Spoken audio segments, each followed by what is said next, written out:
Well, hello everybody. It's a great pleasure to welcome you to the second in our set of masterclasses preparing you for the internals mooting competition. So today the session is going to be led by Rory and by Louise. We might also see Kelsey and Scarlett in the background. They were with Louise on campus. Yeah, there's Scarlett. She is there. They were actually doing some videos for us this afternoon. So next week, we begin the internals mooting competition. So thank you to all the teachers who've given us the information about the number of teams that you've got and to potential times when you're available. Libby will be working on has been compiling the spreadsheet. So after this meeting, she and I, and then Rory, Louise, Scarlett and Kelsey will be working out who's going to be the judges of the individual competitions. So we are really, really excited about that beginning next week. Now, just a few words about the internals competition. I know some people have been a little bit nervous about what to expect.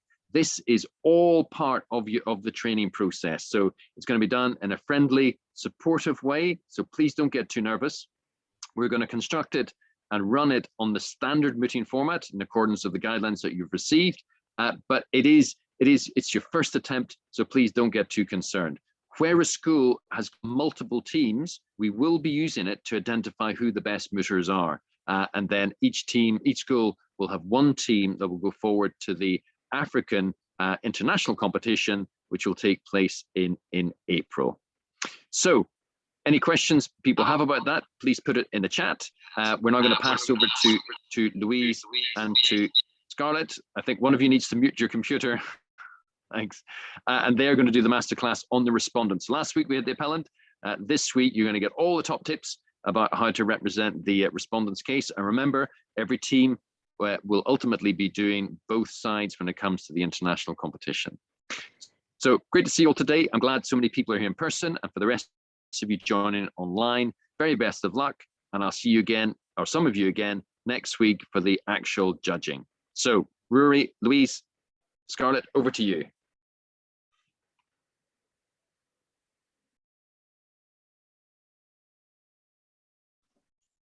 Hi everyone, welcome. We will just get the presentation up and then we will get the masterclass started. Just one second.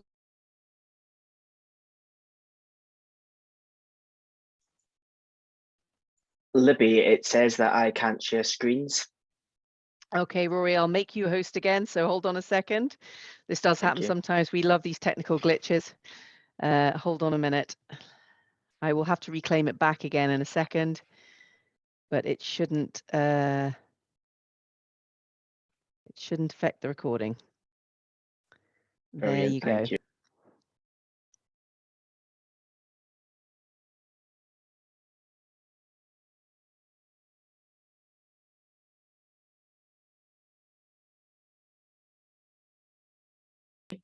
Is everyone able to see this screen okay?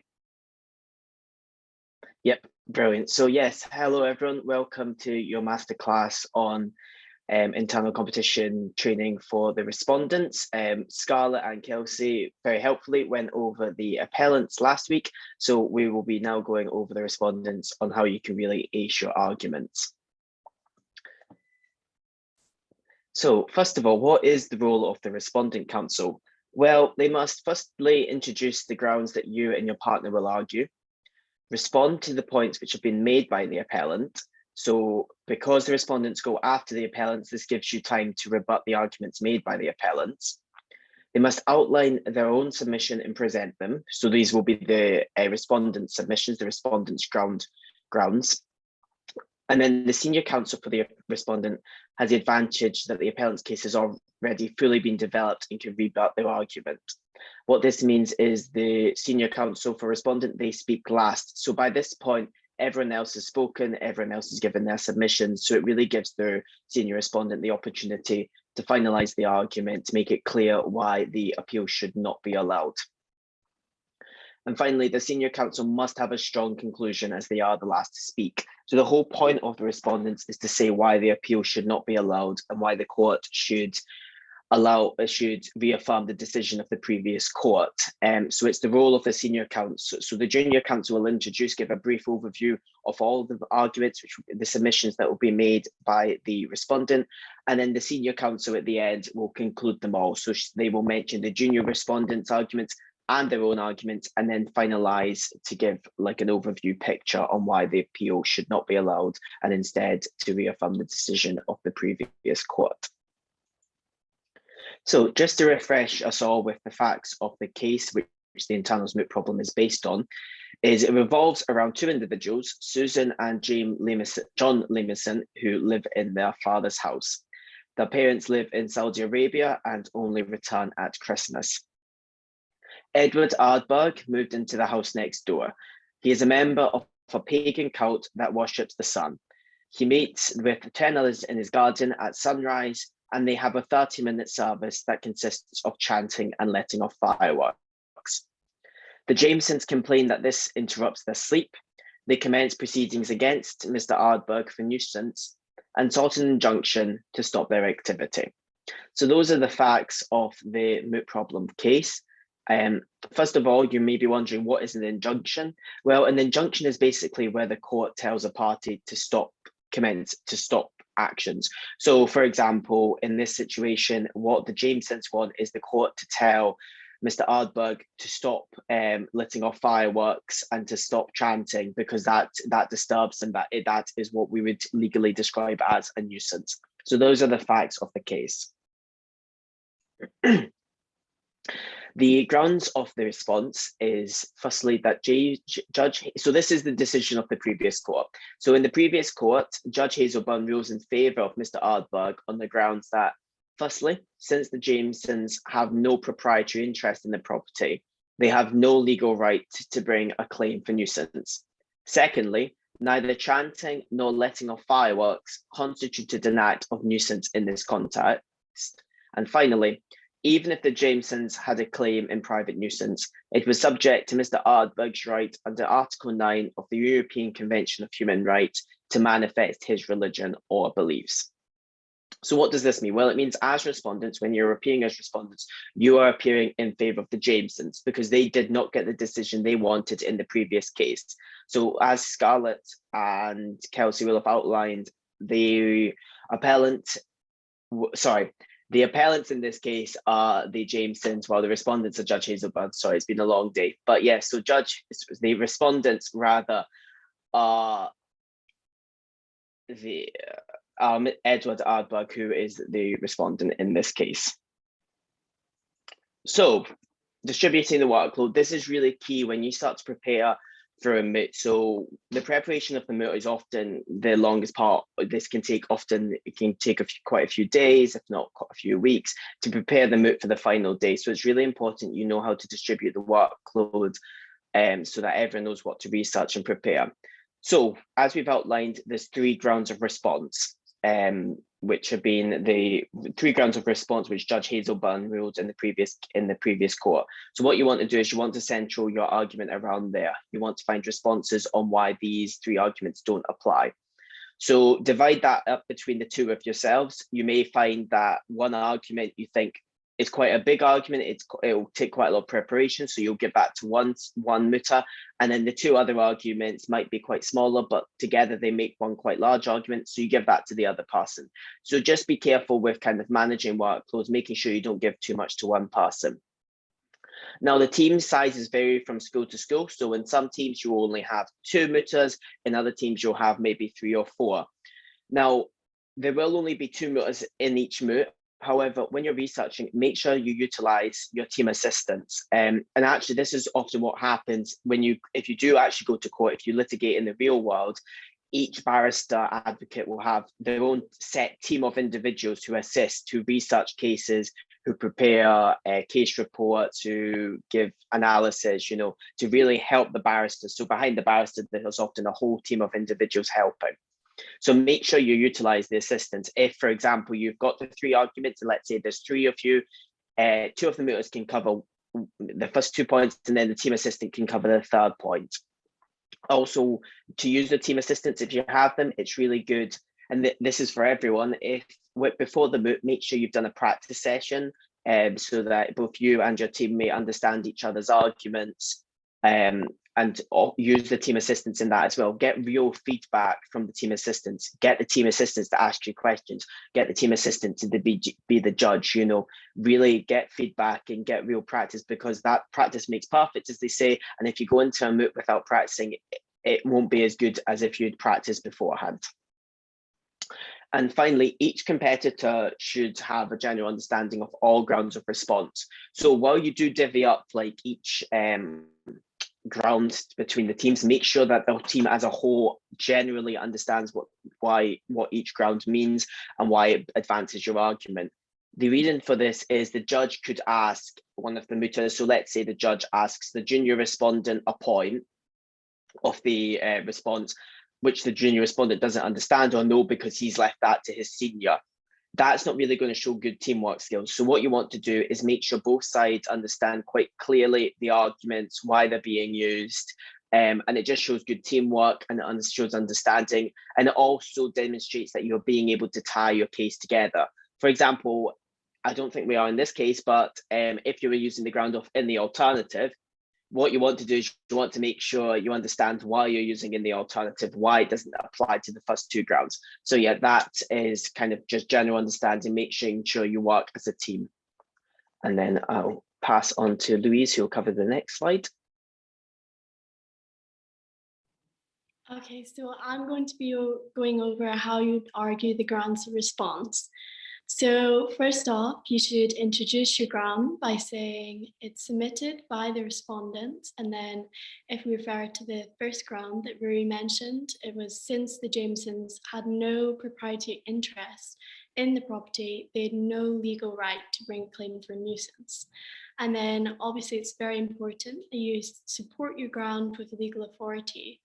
And the one that you'd use for this would be Hunter and Canary Wharf. And then secondly, you just need to explain how this would apply to the present case. Just be very logical about the facts and legal principles, and make sure you understand why you've picked this case, and that is a strong argument to go with.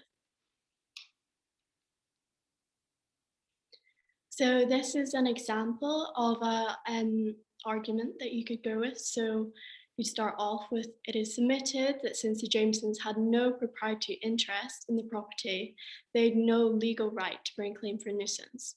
And then this is submitted, as I said, on the authority of Hunter and Canary Wharf. And then if you think back, there was the citation there, which I'm about to explain. So it was heard in 1998 and reported in issue 1 of the weekly law reports, beginning at page 434. So that should explain the citation of the case there and how you would say that in a moot.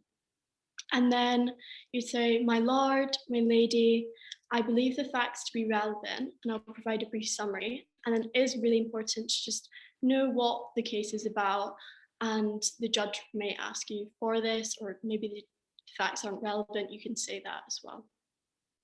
And then you'll have a quote. So this quote is from the judgment pack, and that would have been sent over. So it's from Lord Lloyd of Berwick, and he's saying that if the occupier of land suffers personal injury as a result of inhaling smoke, he may have a cause of action in negligence, but he does not have a cause of action nuisance for his personal injury, nor for interference with his personal enjoyment. It follows that the quantum of damages in private nuisance does not depend on the number of those enjoying the land in question.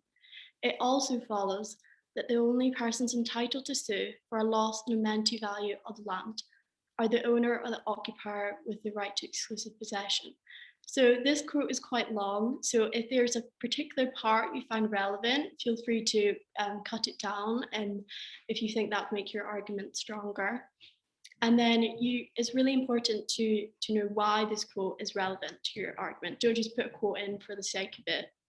So this is like a brief explanation. Obviously, you can go into more detail, but this case essentially overrules the cases used by the appellant. So if you remember back to the session by Kelsey and Scarlett, the Corantion and Bush, I think that was it, yeah. So that's overruling that case. So this is also a good case for the respondents to use.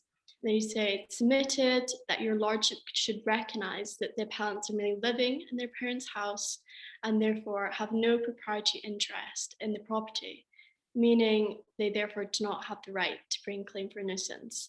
As you think back to the facts of the case, the Jamesons, they don't own it, their father owns it and he doesn't live there all year round. So if you just usually refer back to the facts, as you can't argue with them.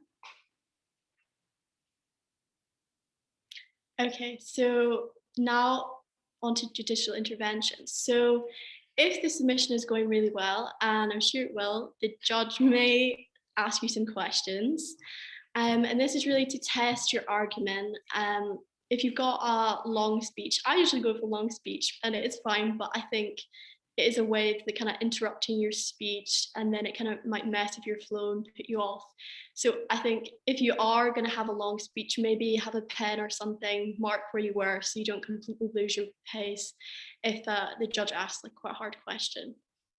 But in the example we just used, the case was heard in the House of Lords.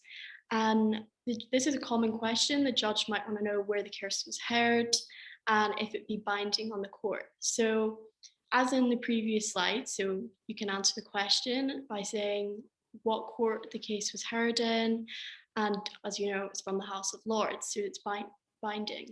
However, if it's from a lower court and not binding, don't panic, just refer to principles established in the case that you're citing and explain why they're relevant to moot. So that's why it's really important to know why you're using the case. So you don't just get thrown off by questions like this. This is quite a common question to be asked. And then just using cases which aren't binding is allowed, but just justify why you've used them. It might be a really good case for your argument. And just don't panic. If you're asked a question, just take a sip of water, try your best to answer. It's not a big deal. Okay. So I just mentioned binding. So it's been a while since we talked about precedent. So I thought I'd just go over the basics of what that means. So this is a really important legal principle, and it essentially means that a court must follow the judgment of a higher court. So a decision of the High Court is bound by decisions of Court of Appeal and the Supreme Court, or some of the cases might be a bit older, so they'd be the House of Lords and which Supreme Court. So the Court of Appeal is usually bound by its own decisions and by decisions of the Supreme Court. So just keep this in mind for what cases you choose, and it probably won't be an issue as we sent you cases specific. But if in the international moot, just make sure you're not using cases from different jurisdictions. Like Scotland, as they wouldn't be binding, but they can be still persuasive. And then finally, just to finish off, these are just some terminology that Kelsey and Scarlett went over last week, but I'll just reiterate, it's just easy to get in your head. So grounds of appeal are grounds argued by the appellants to allow the appeal and reverse the decision at first instance. Grounds of response, grounds argued by the respondents to dismiss the appeal and uphold the decision at first instance. So this is what the respondents would be arguing. Erred, and that's what was stated in the argument. So that means to make a mistake. To sue, to bring proceedings against an individual or legal entity. Nuisance, which the problem is on, so a tort which protects against interference with an individual's use and enjoyment of land or property. Injunction, we went over a court order to prevent an individual from doing certain actions. Proprietary interest, a right in respect to property that you're the private owner of. That's kind of the basis of this problem. Distinguish, so to distinguish a case from a binding authority, be arguing that the facts of the earlier case were not similar enough for the ratio to be in point. So that's what maybe you could do if Karajan and Bush case and then compared to Hunter and Worth.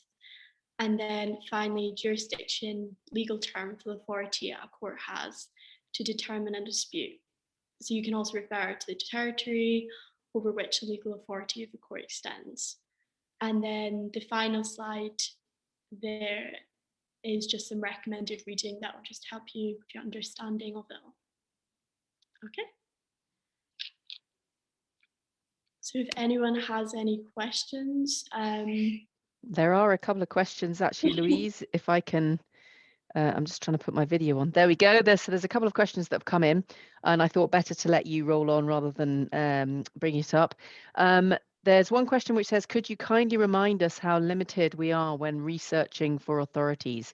Now, I know we've sent the judgment pack, so there's an awful lot of material there, just to reassure all the students that we none of us expect you to read every single item in that judgment pack, but is it possible to go over, like, how do you research for the authorities? How limited is that? What advice and guidance can we give about that? I think what you want when you're looking for an authority is you want to know whether it's binding, and I think there was another question about that as well. You want the authority to be binding so that it is law and the court has to follow it, and you want as well for it to be relevant. You want the principles established to be relevant to what you're saying, or at the very least you want the facts to match up to the case at hand. So as far as being limited, I don't know exactly how many cases there are in the pack that's been sent out, but you do have some freedom over what cases and authorities you choose to use, and specifically what quotes you choose to use, and how you piece together your argument. So there is like a limit on it, but you guys still have to put in a bit of your own work and find out why each case might or might not be relevant. And I think the important thing is to remember timing, isn't it, on that? Because the more cases that you are introducing into your argument, the more time you're taking up with that. Does that make sense? Having never mooted in my life, I'm probably speaking completely incorrectly there, but no, you're absolutely right. It's so much better to have fewer strong cases that really support your argument and you can explain them well, rather than stuffing a load of cases in there in the hope one of them might just work. So you're absolutely right. Fantastic. And there was another question which you guys said that you would answer live. So what advice do you have if someone chokes or loses their train of thought while speaking? We know this happens to everybody. I think Louise did mention just pause, take a glass of water. The timing won't stop for this unless obviously there is some serious matter of choking. But the timing would continue. But it's understood that, people might have a dry throat or all of these things. What would be the situation if that person was having a coughing fit, for example, and weren't able to carry on? Would their teammate then carry on their behalf? How would that work? Well, we would usually pause the time and just see if they were able to compose themselves a little bit. As far as stumbling over your words out of nerves, please do not worry too much. It happens to all of us. Take a sip of water, like we said, pause, just think about what you're saying. In reality, it's just a group of however many people in a room. And although that seems very scary, it's not the end of the world if you do have a coughing fit. If you're completely unable to continue, we'll discuss it at a later date, or maybe even wait 10 minutes and see how we are. But please do not worry too much about stumbling over your words when speaking. It's completely natural. This, like we said, this is a practice round. Now is the time to stumble over your words rather than in the actual international competition. And like Libby said, make sure you have a glass of water on standby in case.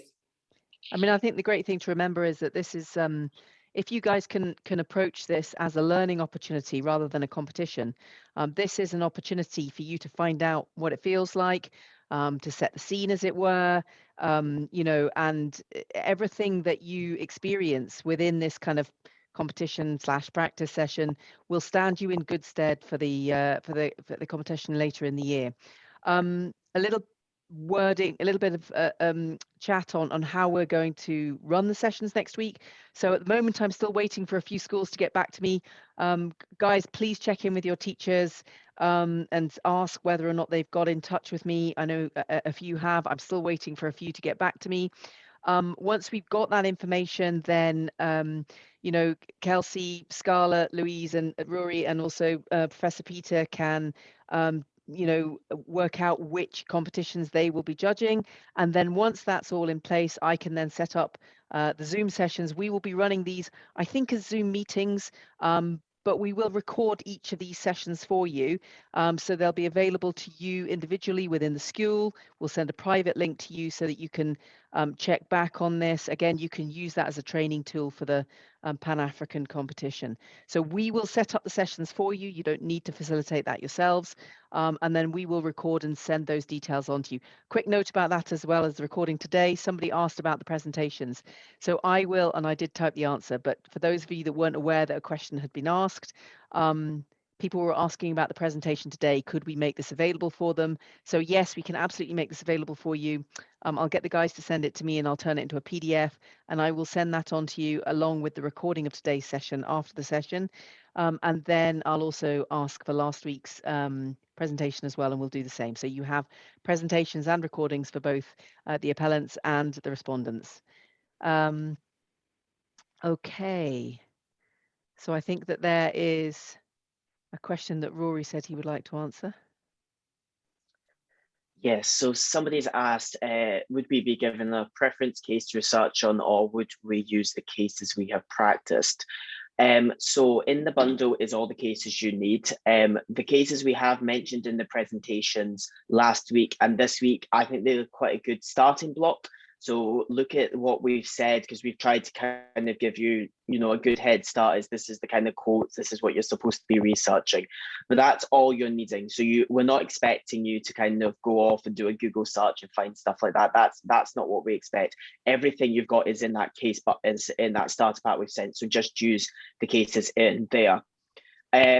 The only other thing I was going to say regarding like speeches and stuff for the respondents, because you're really, you know, focusing in on rebuttal, what might be quite a good idea is when you're preparing for the rebuttal, think of the kind of arguments that the appellants will be using and then prepare your cases kind of to rebut those arguments. So for example, if you know the appellants, if you think the appellants will most likely use this case, then research it, find out why you don't think that case applies, or if you've got a specific quote from another case on why it doesn't apply. And that's kind of just generally, you know, when you are the respondent, it's your role, you know, you're rebutting the arguments of the appellants. So yeah, when you're researching cases, really keep an eye on that. Think, right, so this is the grounds of appeal. How can I rebut this? How can I make it clear that those don't apply? So actually, some of the students have been contacting me today to ask if they're an appellant, should they be attending the respondent session and vice versa. And it's certainly something that you guys have been really making clear throughout all of the training sessions, that it's really good practice to kind of prepare for both sides. And then you kind of have an idea of what questions might be asked, and it sets you up well for being able to respond clearly and, you know, concisely to those kind of questions. When do you think we can receive the schedule for next week? Well, I can pretty much off the top of my head say that the timings that we've been given by all of the schools so far will potentially work. So hopefully you will be able to get the timings that you've been asked for. I'm going to spend the day tomorrow doing all of this, but we will definitely be able to get the schedule to you, or be able to send you the Zoom invitation, you know, by end of Thursday, Friday of this week. We should be able to anyway. So that gives you, you know, the weekend and a bit of time. I don't know if there are any other questions coming in. Not so far. Any last minute hints and tips? I think we've kind of covered them, but what's been the best piece of advice that you have received, guys? You can always speak slower. Just go slower if in doubt. And we talk often, people might think they're going too slow. You're never going too slow, or very, very rarely going too slow. Just go as slow as you can. And I think another great piece of advice is have a little glass of water with you as well, because it gives you a perfect opportunity to pause. Mm-hmm. And if you feel, I think if you feel slightly overwhelmed and everything else, actually pausing and taking a sip of water will calm you down and allow you to just step back, breathe, and then restart, as it were, or just get back into your, get back into your swing of things, as it were. Yes, definitely slower is better. Will the judge be one of you guys or someone new? No, there's going to be nobody new judging. So it will be either Scarlett, Louise, Kelsey, or Rory, or possibly, Professor Peter, depending on the timings of everything. So it'll be somebody that you know. And everybody is aware that you might be feeling a little bit nervous. So don't worry. Everyone's going to be very gentle and kind. It's all good practice.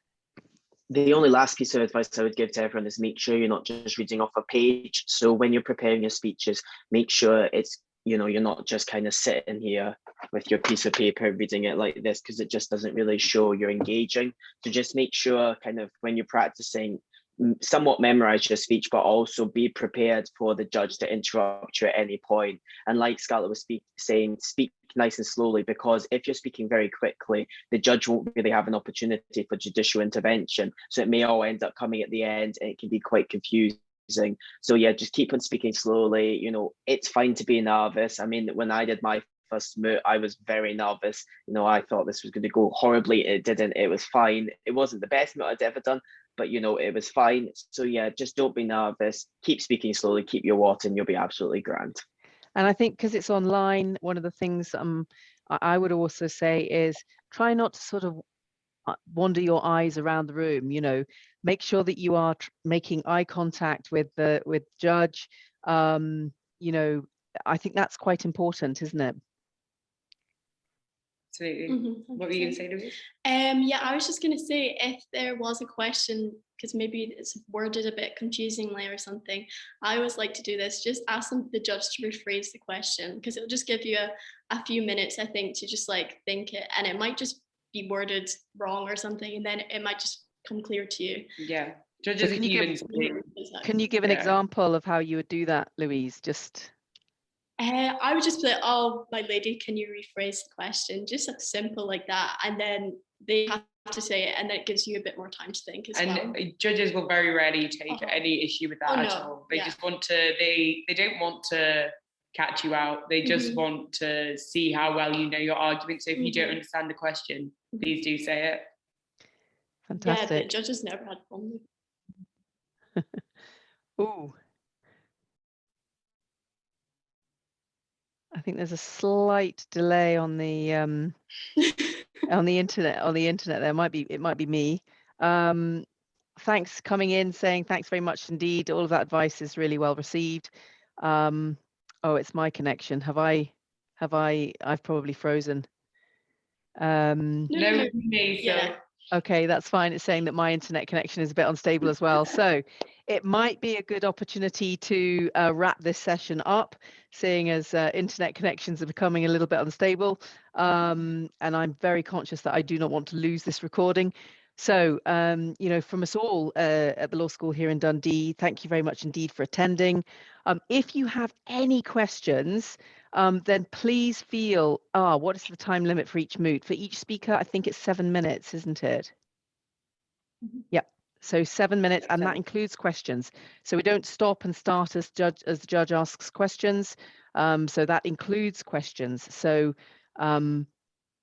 it's actually it probably sounds like 7 minutes is quite a long time, but it goes very quickly, I think you'll find.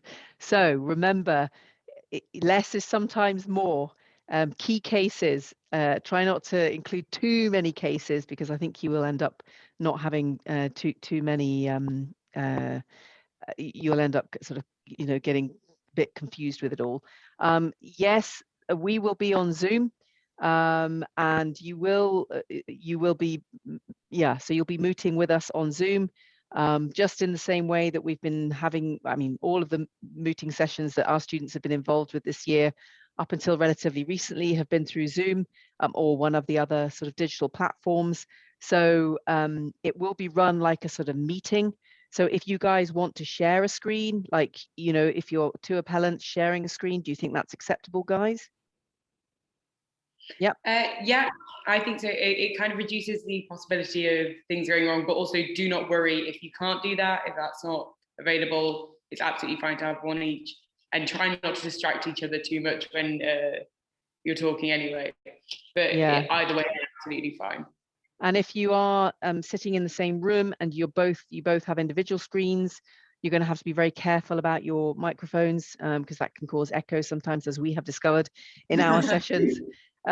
So just it might be worth having a little practice run amongst yourselves to see how it works best for you, because you may find that all four of you being in the room at once is what you are planning for. So just maybe set up your own Zoom meeting and see how that will work for you in terms of microphones and everything else. So I think that that's probably us. I can't see any other questions coming in, but please remember that we are available. I am available through WhatsApp to you. You guys have all got my details. Get your teacher to give us, drop us a message if you have any questions about anything. But the most important thing is just show up, have a go, try and enjoy it as much as you can and see it as an opportunity, because really you will learn so much about the process by just getting involved. And the key skills that you will learn from being involved in mooting like this are skills that will set you up you know, for life in so many different ways. They really are. So the confidence that you will gain from getting involved in things like this is absolutely huge, and the ability to think on your feet and digest a lot of different information. You know, it's just tremendous. So have a go, get involved. Any questions, let me know. Get your teacher to let me know. Otherwise, we will very much look forward to seeing you next week. And without further ado, I'm going to stop the recording.